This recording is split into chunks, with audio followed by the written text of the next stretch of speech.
Hi everyone, Vanman here. In the previous video, we took part in the Pinsir solo run of Pokemon Red and Blue, with Pinsir placing at the high end of the B tier for Pokemon solo challenges in Gen 1. Now, as you know, our tier list is based on each Pokemon's real time completing Pokemon Red and Blue while playing the game at 4 times speed. But as you can see, there's a bit of a problem here, and that's because when I first started this channel, the first several runs that I ever performed were played at 3 times speed instead, meaning that some of the Pokemon on this tier list have times that do not accurately reflect their potential. Additionally, I myself have significantly improved as a Pokemon challenge runner since the beginning of the channel, so because of that, I figured it was about time to take a second look at these Pokemon and give them a chance to be ranked under our modern scoring system. The 5 Pokemon featured in today's video will be Ponyta, Drowzee, Bellsprout, Electrode, and Slowpoke, with a particular examination of Ponyta, since, as you'll see momentarily, Ponyta's overall strategy is the one that changed the most from the previous run to this one, whereas the other 4 Pokemon use mostly identical strategies in both runs. So at the end of this video, I'll just give a brief summary of their performance. And by the way, I know I left out Nidoking from this list, and that's because he'll be getting a feature all to himself later.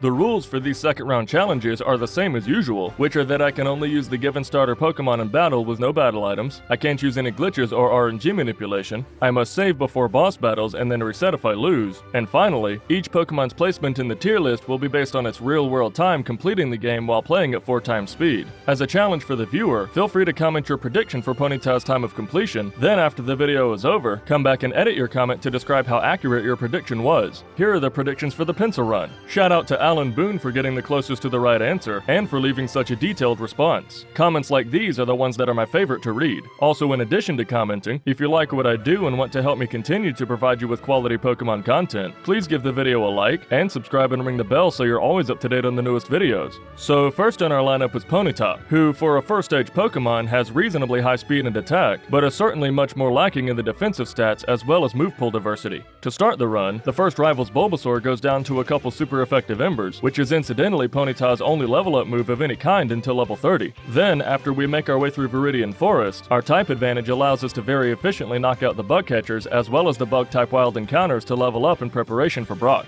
And speaking of Brock, you might be tempted to think that Ponyta would have to level up to a ridiculously high level to get past him, given his Pokemon's resistance to fire type attacks. But it actually turns out that being relegated to spamming Ember against rock type Pokemon gets the job done better than you might think, meaning that we can go into the fight as low as level 10. And in the battle, Geodude's special stat is so poor that Ember takes it out on only 6 hits. And on top of that, Geodude's defense curls, which it will use approximately half the time, do nothing against Ember, thereby effectively wasting one of its turns when it happens. However, in this particular battle, it does still manage to chip us down to low orange health going into Onix. And here we see the real downside to a Pokemon that only has one attacking move, which is that when Onix uses Bide, we have no choice but to just patiently wait for the payback, which in this case promptly knocks us out. So now, given that Ponyta can gain experience in Viridian Forest so quickly, we spend only another single minute leveling up to level 11 to attempt Brock again. Well, this time against Geodude, we still take it out in 6 hits, but also get much better luck because of Geodude opening with only a single tackle, and then spending the rest of the time spamming the useless defense curl. Then against Onix, we see yet another reason that Ember is stronger against Brock than you might think, because the first Ember inflicts a burn, prompting Brock to waste a turn by administering a full heal, and then a few more turns of Onix attacking enough to come just shy of knocking us out, allows us to take out the Onix and win us the Boulder Badge. Then after defeating Brock, Ponyta has no issue plowing through Route 3 in Mount Moon, especially given its type advantage against the abundance of bug catchers along the way, and we make it to Cerulean City at a blistering 8.5 minutes, at which point we're clearly not ready to take on Misty, so instead we face Rival 2. And unfortunately it's here that Ponyta's relatively low defense comes back to bite us, because a couple Gust and a critical hit Quick Attack from Pidgeotto chip us down to red, after which Rattata's Hyper Fang knocks us out. However, the next attempt goes much more smoothly, because Ember inflicts a burn on Pidgeotto to cut its attack stat in half and allow us to tank its hits more than last time and leave us with enough HP to take out the rest of the team no issue. And now that we've defeated the rival, Ponyta is still nowhere near ready to face Misty, so for now we'll just continue to use Ember to plow our way through Nugget Bridge, followed by Route 6 leading to Vermilion City and the SSN, wherein we finally pick up the TM for Ponyta's first physical attacking move, Body Slam. And incidentally enough, Ponyta's attack stat is so much better than its special, and and Body Slam's power of 85 is so much greater than Ember's power of 40 that Body Slam, even in spite of Ember's same type attack bonus, will actually be our principal attacking move for the rest of the run, allowing us to breeze past Rival 3 before leaving the SSN and making our way back to Cerulean City to face Misty, who we also defeat on the first attempt on the back of our high attack stat coupled with Body Slam, winning us the Cascade Badge. Then after defeating Misty, again we use Body Slam to great effect to steamroll our way through Route 9 and Rock Tunnel, all the way to Celadon City at only 24 minutes, which by the way, is an S tier time for this point in the run, only 2 minutes behind our current fastest Pokemon Poliwhirl who made it to Celadon in 22 minutes. Granted, we did skip the battle against Lieutenant Surge since Misty's Cascade Badge is required for using Cut, which is in turn required to access the Vermilion Gym, but still, a Fire-type Pokemon with a type disadvantage against the first 2 gyms, making it through the game at this blistering pace is still extremely impressive. But now that we've made it to Celadon City and acquired the HM for Fly, we do indeed head back to Vermilion City to one-shot Surge's entire team to win the Thunder Badge, after which we make use of the trainers in the Celadon Gym for quick experience before facing Erica herself. And realistically, given our resistance to her powerful Grass-type attacks, the only conceivable way to lose this fight is for Victory Bell to inflict us with either Poison or Sleep, and then trap us in multiple turns of Wrap over and over again. But we manage to avoid that fate and chip away at the entire team until they go down, winning us the Rainbow Badge. And now, as a reward for training in the Celadon Gym and facing Erica prior to Rival 4, we're now so overleveled that when we go in to face Rival 4, Hydro Pump from the Gyarados isn't even enough to knock us out and we sweep the entire team with no issue. And at this point, I know what many of you are thinking. Ponyta is putting up a fantastic performance so far, but you may remember that in the previous run, Ponyta placed only in the C tier. So what in the world happened in the previous run between the early game and the late game that brought Ponyta down to size? Well, it turns out that right now is exactly when this run takes a dramatic departure from the previous, because last time, after defeating Rival 4 but prior to facing Koga, we leveled up to level 39 to learn Fire Spin, and given that Ponyta doesn't learn Flamethrower, Fire Spin was unfortunately our best answer to the most problematic battles, simply because Fire Spin is a multi-turn move that prevents the opponent from attacking as long as the move is active, so theoretically if you outspeed, you can keep your opponent locked in Fire Spin without them ever inflicting damage until they go down. However, the problem with that is that Fire Spin is only 70% accurate, so therefore relying on Fire Spin during the first run endowed Ponyta with an inordinate number of resets to get optimal luck against the especially tough opponents. So for this run, I resolved ahead of time that we would never use Fire Spin and that we would instead find other means of overcoming those challenges. And first up on that list of challenges is Koga, because in the previous run, Body Slam was simply not enough to get past his team's relatively high defense to knock them out in short order, thus giving them plenty of time to retaliate. And not only that, we could never survive a Self Destruct from Weezing given its high attack and our low defense. So of course we resorted to Fire Spin to get around that, but this time we have a different plan, and that is to teach Ponyta Reflect, the TM for which we picked up at the Celadon department store. That way, Reflect will raise our defense and allow us to tank the opponent's attacks to hopefully survive long enough to take them out. However, that plan is far easier said than done, because every time we attempted this fight, some combination of poison infliction and or accuracy drops in the form of Smokescreen or Minimize meant that our opening Reflect was simply not performing as advertised, and every time the opponent would be able to chip us down just enough to knock us out before we landed the finishing blow. So because of that, we battled Koga a grand total of 4 times before I decided that this just wasn't working. But now before I show you the winning attempt at Koga, I want to bring your attention to the YouTube comment that actually prompted me to rerun Ponyta in the first place, which is from Ricardo, who says, "Surprised you didn't consider Horn Drill. Even if you can't abuse X accuracy with those rules, hitting 30% should still end up being more reliable than hitting 5+ Fire Spins." And he's absolutely right, because in the previous run, so many of the battles, including against Koga's Weezing, relied on landing lots of Fire Spins in a row. But since Fire Spin has only 70% accuracy, it's only 49% to hit twice in succession, 34% to hit 3 times, and a mere 24% to hit 4 times, which is already less probable than landing a single 30% accurate one-hit KO move in the form of Horn Drill. So prior to the next attempt at Koga, in addition to feeding a few rare candies to tank the enemy onslaught even further, we also go for the Hail Mary play and teach Ponyta Horn Drill to use on the Weezing. So, with Horn Drill at the ready, let's attempt Koga yet again and see how we fare. Well, as usual, we open with Reflect, and fortunately Coughing neither poisons us nor drops our accuracy with Smokescreen before being 2-shot, allowing us to go into Muck at almost full health. Then Muck fortunately just uses a failed Poison Gas into Minimize before being 3-shot, and then not only does our first Body Slam against the next Coughing paralyze, but Coughing remains Blaine's fully paralyzed on the next turn, preventing it from attacking before going down on the following turn. Well, this is actually very good news, because our high green health means we'll likely have multiple opportunities for Horn Drill against Weezing. So, fingers crossed, we go for Horn Drill and you gotta be kidding me. It lands on the first turn? Wow, that had to be one of the luckiest battles ever. Not only did we land a one-hit KO move immediately, we also dodged the onslaught from the opponent, and dodged the accuracy drops from Smokescreen to prepare us for the first attempt knockout.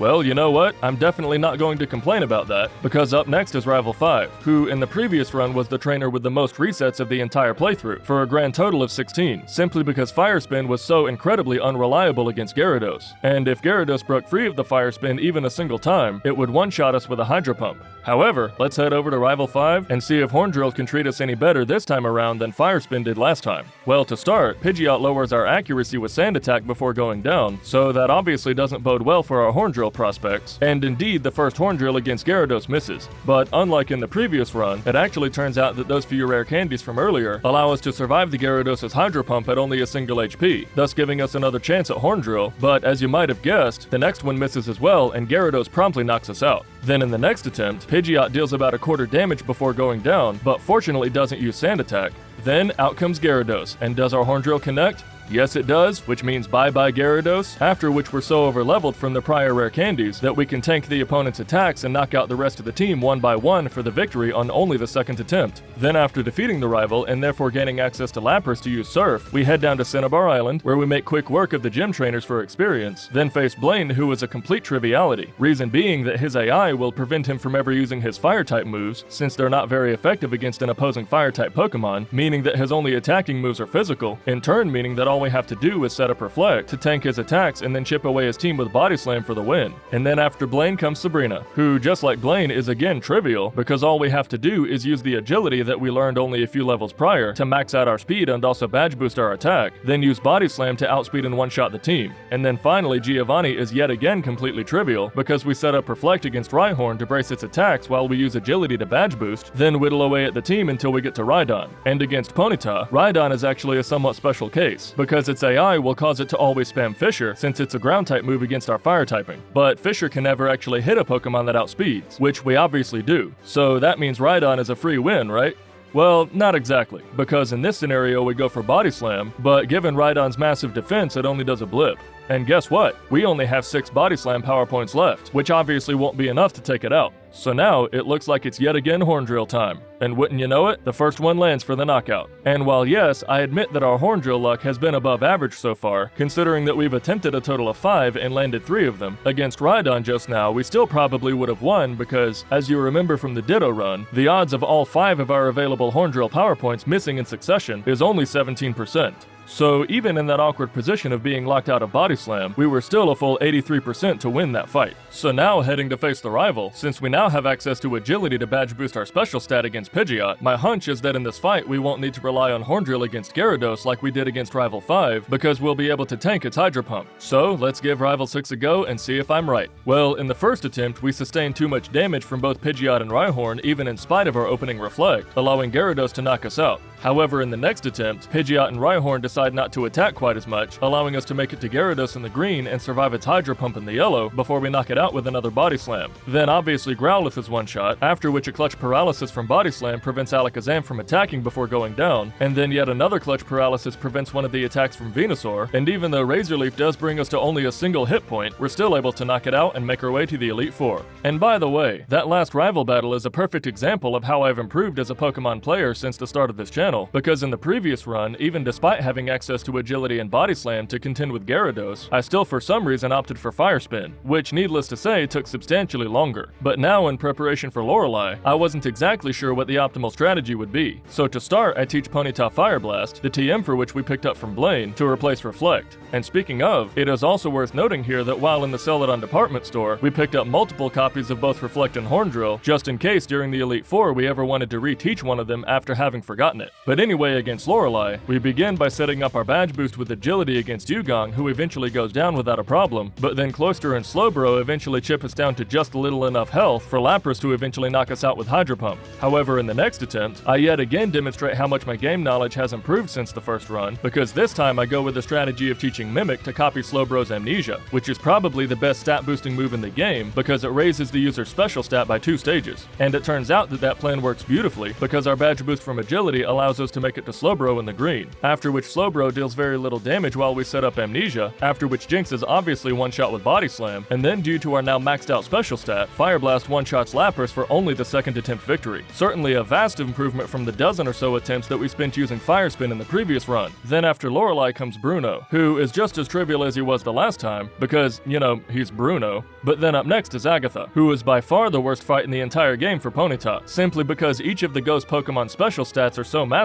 that we absolutely must badge boost with Agility before we can even put a dent in their HP. But given how many turns that takes to set up, and given that Fire Blast is not even 100% accurate, that just gives Agatha's Pokemon way too much opportunity to disrupt our game plan with Sleep in Confusion, which, even though her AI attacks randomly, is bound to happen at some point. And over the course of all of our attempts, we even try to use Mimic on Gengar's Hypnosis to prevent the enemy from retaliating and or disrupting our setup turns, but with Hypnosis's mere 60% accuracy, you can guess just how successful that was. So unfortunately, it looks like we're relegated to just resetting until the stars align and everything goes according to plan, which at the end of the day took a total of 12 minutes and 19 resets before getting the victory on the 20th attempt. And in hindsight, I'm realizing now that it's actually a miracle that in the previous run, we defeated Agatha on the very first attempt, which I now know was just a ridiculous stroke of sheer luck. But regardless, we now move on to Lance. And here, my very strong speculation is that this battle will be much faster than in the first run, in which we tried endlessly to take out Gyarados with Fire Spin, simply because now all we have to do is replace Fire Blast with another Horn Drill, then open with Horn Drill on Gyarados, and then immediately reset if it doesn't connect, thus saving loads of time in comparison to our original Fire Spin strategy. Well, to start, it actually turns out that we knock out Gyarados with Horn Drill in the first attempt, allowing us to set up both Reflect and Agility against the first Dragonair. And then from here, all we have to do is spam Body Slam while we hide behind our now massively raised defense to tank the attacks from the rest of the team until they all go down one by one. So I'll admit, now it really does seem that our Horn Drill luck is just a little too good at this point, having now landed a total of 4 out of 6. But hey, as of now, I'm just considering it recompense for the awful Agatha luck we had just earlier. But now we move on to the champion. And in the previous run, we got the best possible Fire Spin luck and we won on the first attempt, but now only time will tell just how many attempts this battle will require. So to prepare, for the first time in either this run or in the previous, we actually teach Ponyta Toxic replacing Reflect. Reason being that Body Slam and Horn Drill are simply not enough on their own to take down the absolute fortress that is Rhydon followed by Gyarados. So to get past Rhydon, we need yet another angle of attack. So, with our moveset now brought to Body Slam, Agility, Horn Drill, and Toxic, let's see how we fare against the champion. To start, we set up Agility to Badge Boost while Pidgeot uses a series of useless attacks in the form of Whirlwind and Mirror Move, after which it goes down to a couple Body Slams, with it using a Mirror Move on Body Slam to deal about a quarter. Then we obviously outspeed and one-shot Alakazam with Body Slam. Then, as planned, we open with Toxic on Rhydon, who then uses Tail Whip. Then, since I knew Body Slam would only deal a blip anyway, I figured while we wait on the damage from Toxic to accumulate, we may as well try Horn Drill just in case we get lucky, and are you actually kidding me? We landed yet another Horn Drill?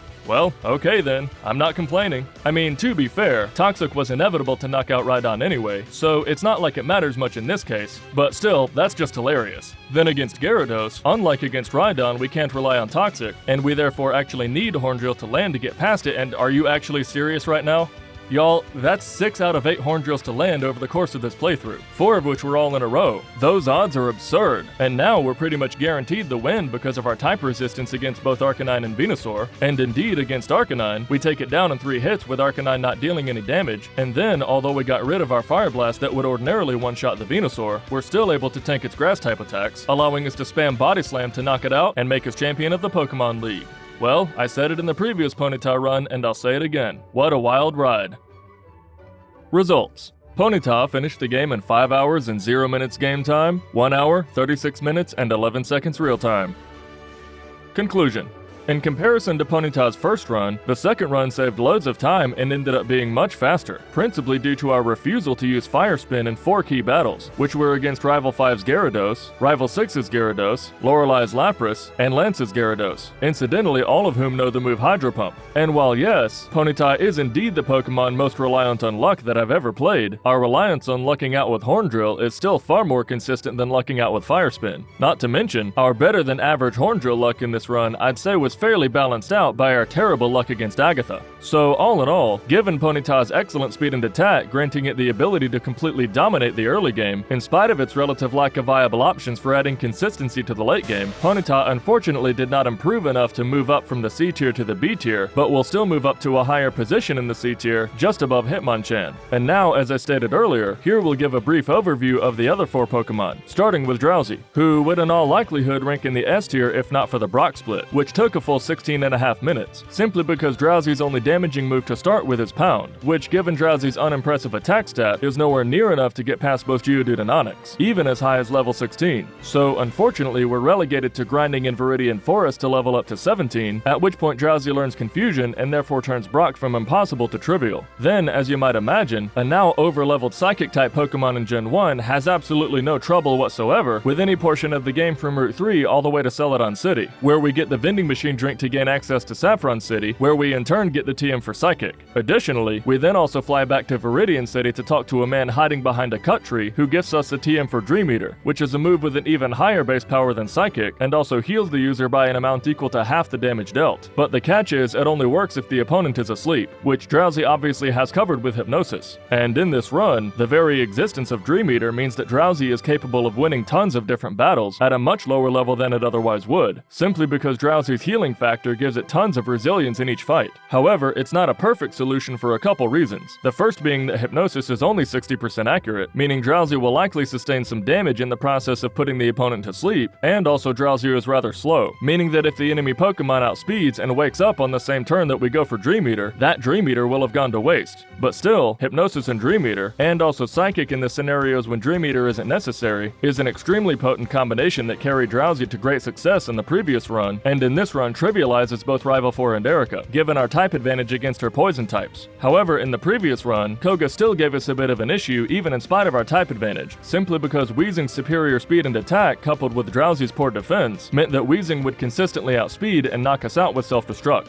However, in this run, I came up with a solution, which is to use Meditate, a status move that raises the user's attack by 1 stage, to badge boost our defense to survive the Self Destruct, which in this case allows us to defeat Koga on the first attempt. And not only that, Koga's Soul Badge now allows us to badge boost our speed as well, meaning that against Rival 5, we can set up Meditate while Gyarados is asleep. Then because we now outspeed the entire team, Hypnosis is now far more potent because we can put the enemy to sleep preemptively before they have time to damage us. And it also means that we no longer have to speculate on Dream Eater, but are rather able to use it indiscriminately for as long as the opponent is inflicted with a sleep condition, thus giving even more consistency to the strategy than we had before. So, with Drowzee now endowed with its ultimate moveset of Hypnosis, Meditate, Dream Eater, and Psychic, Blaine, Sabrina, Giovanni, and Rival 6 are all a piece of cake to defeat. Then Lorelei does require 2 attempts because on the first attempt, Cloyster Supersonic confuses us and prevents us from attacking, and then Agatha does require 2 attempts because of her opening Gengar outspeeding and putting us to sleep before we can do the same to it. But to be honest, the level of consistency that Meditate added to our previous strategy of Hypnosis and Dream Eater meant that those 2 resets were the only 2 snags that we ever came across for the rest of the game, allowing us to tank the onslaught from Lance's Gyarados and Dragonair, then use Dream Eater to heal back up to full as we outspeed and sweep his team. Then we do the exact same thing to the champion's Pidgeot, after which we outspeed and sweep his team, putting Drowzee's game time at 4 hours and 38 minutes, with a real time of 1 hour, 14 minutes, and 28 seconds, placing Drowzee comfortably in the B tier just behind Pinsir, both of whom would have gotten a sub-hour time if not for Brock, by the way. And now up next in today's lineup is Bellsprout, who sort of has the exact opposite problem as Drowzee, in the sense that Bellsprout, being a grass-type Pokemon who starts the game with Vine Whip, obviously shreds through Brock's team no problem, but isn't exactly a speed demon in the early game after that. and the reason is not necessarily because Bellsprout is weak or has any trouble getting past any of the trainers, but rather because Bellsprout has so few power points between its beginning attacking moves of Vine Whip and Wrap that while trekking through Nugget Bridge, we often have to backtrack to the Poké Center to restore the power points, even if our HP is doing just fine. And also the very execution of Wrap, being a less than 100% accurate multi-turn move, takes quite a while to knock out the enemy Pokemon. Additionally, as we'll see here against Rival 3, our principal strategy for getting past literally every boss battle for the remainder of the playthrough is to put the initial Pokemon to sleep with Sleep Powder, then set up with Growth to max out our special and also badge boost our other stats, then spam attacking moves until they go down, which turns out to be an extremely consistent strategy, but also an extremely slow strategy, because executing that same setup so many times over the course of the entire game, not just on the boss fights but against many of the route trainers as well, bleeds just a few extra seconds here and there over and over again, which really add up by the time you get to the end. Additionally, I also find it fascinating that after Bellsprout learned Mega Drain via the TM from Erica, the sequence of Sleep Powder, Growth, and Mega Drain, or sometimes Razor Leaf in the situations when we didn't need Mega Drain, served an almost identical function of Drowzee's combination of Hypnosis and Dream Eater, allowing Bellsprout to win boss battles at a far lower level than otherwise. For example, Bellsprout was able to sweep through Lorelei's team on the first attempt at the absurdly low level of only 48, and in fact didn't even use a single rare candy until Agatha, who he also defeated on the first attempt, followed by both Lance and the Champion, who we defeated on the first attempt as well. But again, the problem with Bellsprout is that its unparalleled mid to late game consistency comes at a cost of time for every battle, not to mention that every single fight requires the same setup, as opposed to Drowzee, for example, who could just spam Psychic in the scenarios that didn't require the setup in the first place. So when all is said and done with, given Bellsprout's slow execution of Vine Whip and Wrap in the early game, coupled with its overall consistency in spite of the extra time that it took to achieve that consistency, that ultimately leaves Bellsprout with a game time of 4 hours and 31 minutes, and a real time of 1 hour, 13 minutes, and 20 seconds, thus placing Bellsprout in the B tier, snugly between Drowzee and Pinsir. Then up next we have Electrode, who in the previous run was actually the fastest of the 5 Pokemon we're examining today, and in more ways than one.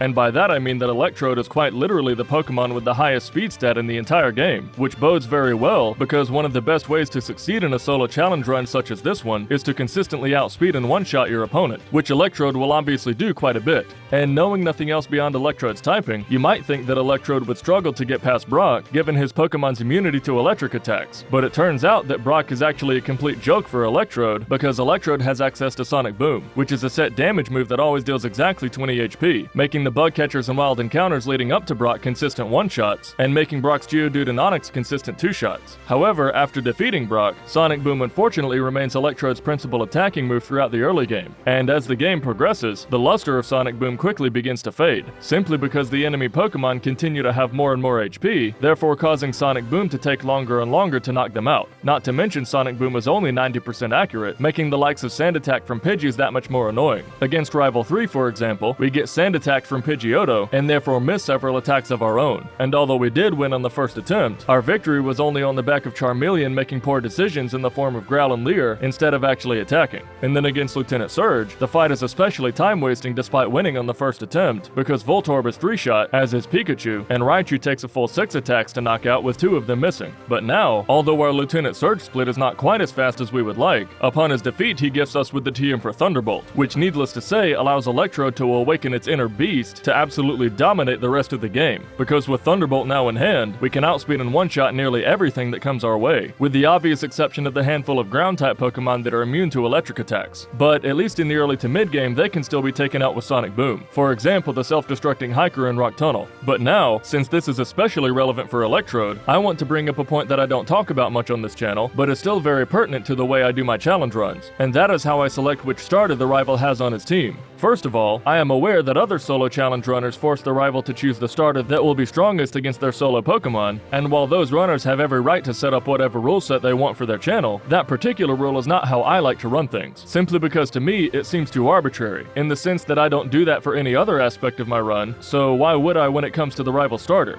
Additionally, not only could deciding exactly which starter is strongest against mine be up for debate in some scenarios, but it's also a restriction that affects different Pokemon unequally, whereas if I place any restriction on the run, I want it to apply to all Pokemon exactly the same. Therefore, I always choose the rival starter that I believe will yield the fastest time. But it's also worth noting that the fastest time is almost never informed exclusively by the rival starter, but more so by the rival's fully fleshed out team in the Rival 5, Rival 6, and Champion fights. So for example, although Squirtle is weak to electric attacks where Charmander is not. In this run, I still made the rival choose Charmander because that would leave his ultimate team with Pidgeot, Gyarados, and Charizard, all of whom are weak to electric attacks. However, in Electrode's case, that's a double-edged sword because that also leaves the rival's team with Execute, which is ironically the most threatening Pokemon on the rival's team because it resists Thunderbolt and can also disrupt our game plan with Stun Spore and Leech Seed, which is exactly what happens against Rival 5 on the first attempt, so much so that we actually head over to Koga and defeat him first to level up before attempting the rival again. And against Koga, all we have to do is open with Reflect to mitigate his attacking moves, and then when Coughing lowers our accuracy with Smokescreen, switch from Thunderbolt to Swift, which can't miss. Then as we go into Wheezing, it knocks itself out with Self Destruct, which we're able to survive thanks to Reflect. Then in the next attempt at Rival 5, we manage to get past the Execute without Paralysis for the victory, after which Thunderbolt and Swift trivialize Sabrina, then Thunderbolt and Reflect trivialize Blaine, then the fact that we're now so over-leveled because we deliberately skipped Erica trivializes Erica. And now against Giovanni's ground-type Pokemon, we obviously can't rely on Thunderbolt, and it's too late in the game for Sonic Boom to be relevant. However, even Giovanni is an easier matchup than you might think, because we can take out his rock types quite easily by opening with Reflect to mitigate their attacks, and then inflicting them with the compounding poison damage of Toxic. But unfortunately in the first attempt, we do become poisoned ourselves from Nidoking's Poison Sting, and then on the next two attempts we become paralyzed from Nidoqueen's Body Slam, but then in the fourth attempt we manage to make it to Rhydon with no such inflictions, after which Toxic finally gets the job done.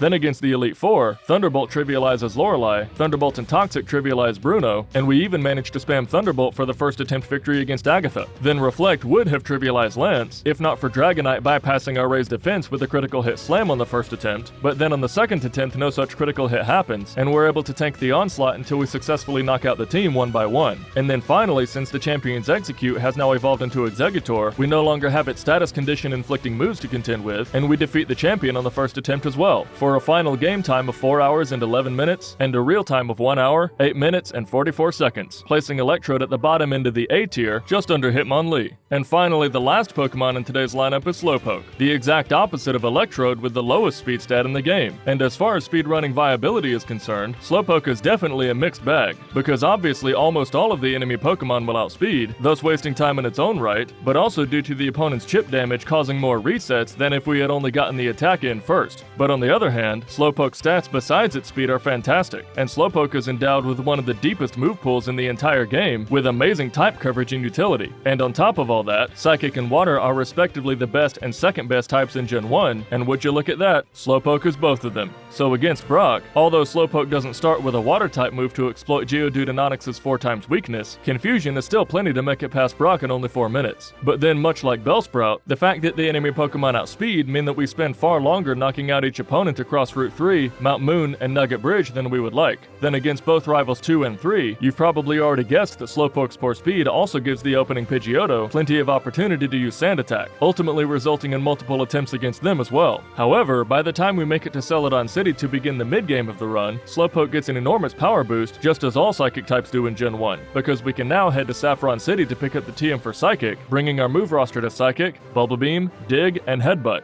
However, even in spite of the massive power boost, Slowpoke still has quite a bit of trouble with Rival 4, simply because every Pokemon in the lineup outspeeds, even despite us being so over-leveled, thus giving each of them at minimum one chance to chip away at our health before moving on to the next Pokemon. And because of that fact alone, it takes us a full 4 attempts to get past the rival. However, before the next boss battle, Slowpoke levels up to level 40, at which point it learns Amnesia, which is a status move that boosts a user's special by 2 stages. And if you recall how our Poliwag Battle Royale went, you remember that Poliwhirl's access to Amnesia was almost single-handedly responsible for its decisive victory over Poliwrath. And indeed, it serves as a great boon to Slowpoke as well, because against Koga, for example, it allows us to set up against the first Coughing to badge boost our defense, allowing us to withstand the entire team's attacks as they're all one-shot with Psychic. And now we're going to skip ahead a little bit, because this precise strategy of setting up with Amnesia and then sweeping the team grants us a first attempt victory against Blaine, Rival 5, Sabrina, Erica, and Giovanni, followed by a second attempt victory against Rival 6, after which we head to the Elite Four and use once again the exact same strategy against Lorelei and Bruno for first attempt victories against them as well. And then up next is Agatha. And because we all know how disruptive her sleep and confusion can be in the case of a Pokemon such as Slowpoke that requires any kind of setup, we instead opt out of the setup altogether and just spam Earthquake the entire time, especially considering that her Pokemon are so fast that we wouldn't outspeed even after the Amnesia setup is complete anyway.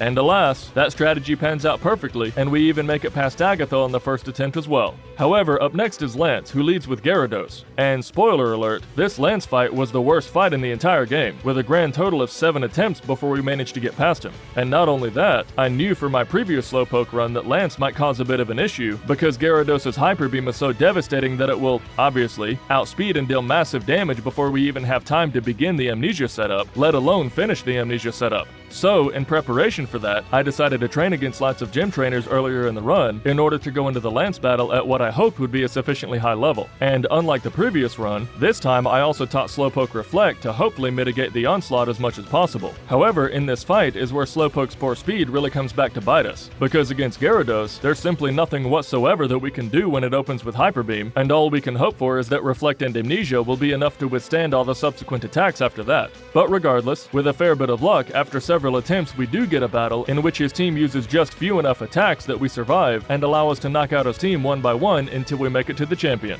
And finally against the champion, it turns out that this battle was sequenced exactly the same as in the previous Slowpoke run, in the sense that Reflect and Amnesia allow us to consistently make it to the Venusaur, but given that we level up going into the Venusaur would consistently outspeed and knock us out with a critical hit Razor Leaf to bypass our Amnesias, thus leaving us in a scenario where we just have to keep resetting until Venusaur uses a different move besides Razor Leaf. Well, it took us several tries to get there, but finally on the 4th attempt, Venusaur opts for Solar Beam instead, allowing us to knock it out with Psychic during the charge-up turn, thus giving Slowpoke a final game time of 4 hours and 11 minutes, and a final real time of 1 hour, 15 minutes, and 4 seconds, earning Slowpoke a spot in the B tier just behind Drowzee. And by the way, let's take a moment to consider that Slowpoke and Poliwhirl have very similar movesets and type matchups, and yet Slowpoke's poor speed knocked it down a grand total of not even 1 but 2 entire tiers. So let that be a lesson in just how important speed really is in a solo playthrough. Well, there you have it folks, an almost completely updated tier list with new times for every Pokemon besides Nidoking. I hope you enjoyed this video with a slightly different formatting than usual, and I thank you for continuing alongside me on my journey to perpetually improve myself, both as a Pokemon player and as a content creator. As always, the best way to support this channel and to help us grow our awesome Pokemon community that we all love so much is to like, subscribe, and ring the bell so you never miss another installment, and by becoming a patron on Patreon. Thanks so much everyone, see you next time, and take care.